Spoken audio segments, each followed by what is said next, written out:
Hai, salam jumpa lagi. Salam matematika asyik. Hari ini kita akan belajar tentang teorema Pythagoras.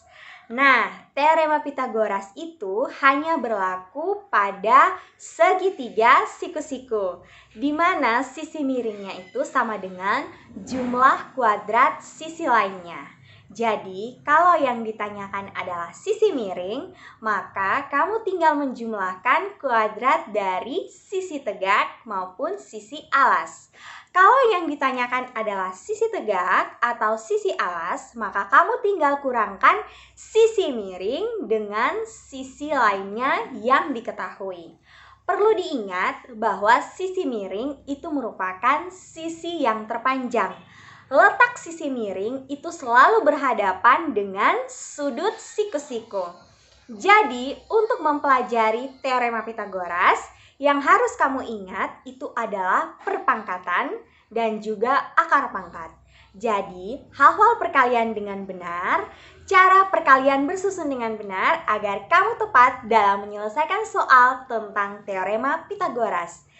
Satu lagi, dalam soal ujian nasional, teorema Pythagoras itu biasa dikaitkan dengan arah mata angin, arah kapal, arah mobil, arah motor. Teman-teman harus juga ingat tentang arah mata angin ya. Utara di mana, timur di mana, barat, selatan, dan sebagainya. Nah, misalnya gambar segitiganya seperti ini. Sisi miringnya yaitu CB. Letaknya itu di depan sudut siku-siku.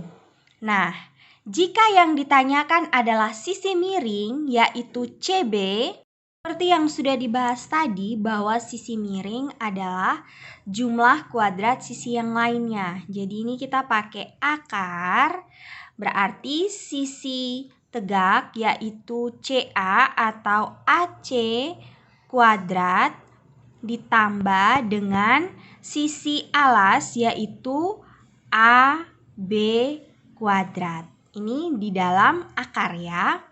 Nah, kebalikannya kalau yang ditanyakan adalah sisi tegak atau sisi alas, misalnya AB, berarti itu sama dengan akar dari CB kuadrat dikurangi dengan AC kuadrat dalam akar. Atau yang ditanya itu adalah AC itu sama dengan akar dari CB kuadrat dikurangi AB kuadrat. Karena sisi miring itu merupakan sisi terpanjang, jadi ini sisi miring dahulu ya yang dikurangi dengan sisi tegak ataupun sisi alasnya. Nah, jika ada contoh soal yang seperti ini, yang ditanyakan sisi AC-nya berapa? Dari mana kita tahu bahwa ini sisi miring kah, sisi tegak, atau sisi alas sehingga kita harus jumlahkan atau kurangkan? Seperti yang sudah kita bahas bahwa sisi yang terletak di depan sudut siku-siku itu adalah sisi miring. Otomatis ini harus kita jumlahkan. Jadi 8 kuadrat AC itu sama dengan 8 kuadrat ditambah 6 kuadrat. 8 kuadrat itu 64, yaitu 8 kali 8, ditambah 6 kuadrat atau 6 kali 6 itu 36. Ini di dalam akar. Jadi 64 tambah 36 itu sama dengan 100. Masih di dalam akar. Jadi akar 100 itu sama dengan 10 karena 10 kali 10 sama dengan 100. Jadi sisi AC sama dengan 10 cm sesuai dengan yang kita sudah kerjakan. Nah, kalau soalnya seperti ini otomatis harus kita kurangkan karena yang ditanya bukan sisi miring melainkan sisi alas. Berarti ini kita tulis QR sama dengan akar dari PR kuadrat dikurangi PQ kuadrat. ini sama dengan akar dari 26 kuadrat dikurangi 10 kuadrat.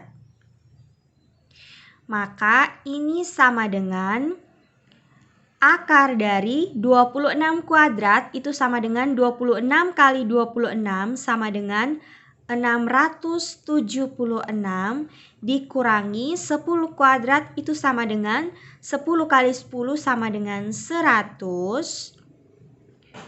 sama dengan akar dari 676 kurang 576 kurang 100 sama dengan 576.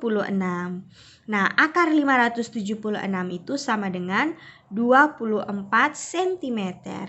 Jadi, panjang QR sama dengan 24 cm. Nah, dari kedua contoh soal ini tentang teorema Pitagoras, gampang toh?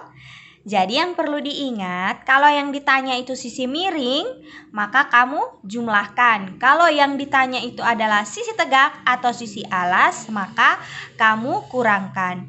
Letak sisi miring itu selalu di hadapan sudut siku-siku. Itu saja yang perlu diingat. Nah, kalau ada contoh soal yang seperti ini. Sebuah kapal berlayar ke arah timur sejauh 150 km. Selanjutnya ke arah selatan sejauh 200 km. Hitunglah jarak kapal sekarang dari tempat semula. Karena ini menyangkut arah timur, selatan, maka kita harus tahu juga arah mata angin yang sudah kita pelajari saat TK atau SD. Nah, di sini kan arah timur, di sini selatan, di sini barat, dan utara ada di atas sini. Nah, kalau soal teorema Pitagoras menyangkut soal cerita, alangkah lebih baiknya itu kamu gambar terlebih dahulu supaya mempermudah kamu untuk memahami soal apa yang ditanyakan. Sebuah kapal berlayar ke arah timur sejauh 150 km. Nah, timur itu kan berarti kalau titik pusat di sini, timur kan ke sini. Berarti ini kita gambar. Ini sejauh 150. Selanjutnya ke arah selatan sejauh 200 km. Berarti setelah dia ke timur 150, dia ke arah selatan, berarti ke arah bawah sejauh 200 km. Hitunglah jarak kapal sekarang dari tempat semula. Nah, berarti kapal kan sekarang ada di sini. Tempat semula ada di sebelah sini, ya kan? Karena dari sini dia bergerak ke timur sejauh 150, lalu ke arah selatan sejauh 200. Berarti yang ditanyakan adalah jarak dari keberadaan kapal sekarang ke arah kapal semula ini. Nah, dari gambar ini kamu lihat, ini sudut siku-siku, ya kan? Berarti yang ditanyakan adalah sisi miring. Ibu, kenapa ini siku-siku? Ini kan bentuknya menyiku, ya kan? Nah, ini bentuknya menyiku. Maka di sini sudut siku-siku. Di depan sudut siku-siku ada sisi miring. Maka otomatis ini yang ditanyakan adalah sisi miring. Jadi ini kita bisa misalkan ini A, B, dan ini C. Sehingga AC itu sama dengan akar dari 150 kuadrat ditambah 200 kuadrat. K ini sama dengan akar dari maksudnya 150 kuadrat itu kan sama dengan 22.500. Sedangkan 200 kuadrat itu kan sama dengan 40.000. Ini masih dalam akar. Jadi 22.500 tambah 40.000 itu sama dengan 62.500. Nah, akar dari 62.500 itu sama dengan 250. Jadi ini 250. Jadi, jarak kapal sekarang dari tempat semula itu sama dengan 250 km. Contoh soal yang lainnya. Seorang anak menaikkan layang-layang dengan benang yang panjangnya 100 meter. Jarak anak di tanah terhadap titik yang tepat berada di bawah layang-layang adalah 60 cm. Hitunglah ketinggian layang-layang. Nah, ini sudah Ibu gambarkan seperti ini. Ini anak di sini. Dia main layang-layang dengan benang yang panjangnya 100 meter.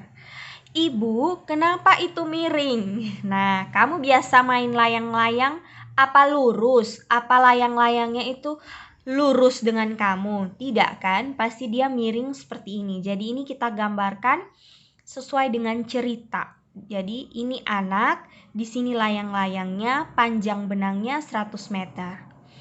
Lalu jarak anak di tanah terhadap titik yang tepat berada di bawah layang-layang. Ini layang-layang, titik yang tepat berada di bawah layang-layang ini. Lurus toh? Nah, jaraknya itu 60 meter. Yang ditanya hitunglah ketinggian layang-layang. Berarti yang ditanya adalah ini ya.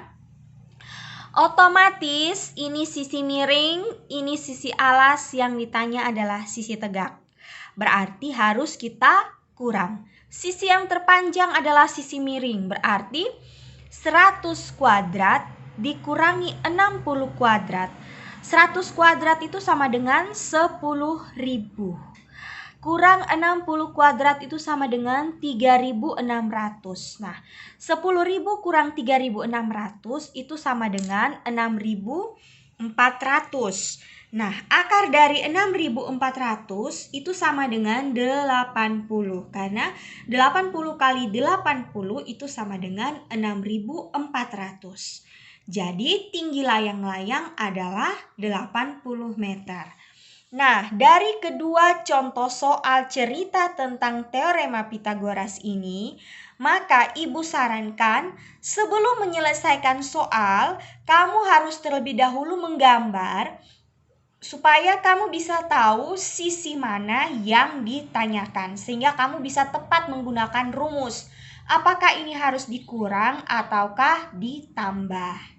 Nah, sekian dulu pelajaran tentang teorema Pitagoras. Jadi, kalau soalnya itu mau digambarkan dalam bentuk seperti apapun, yang penting kamu tahu bahwa letak sisi miring itu pasti berhadapan dengan sudut siku-siku, pasti kamu tahu cara menyelesaikannya.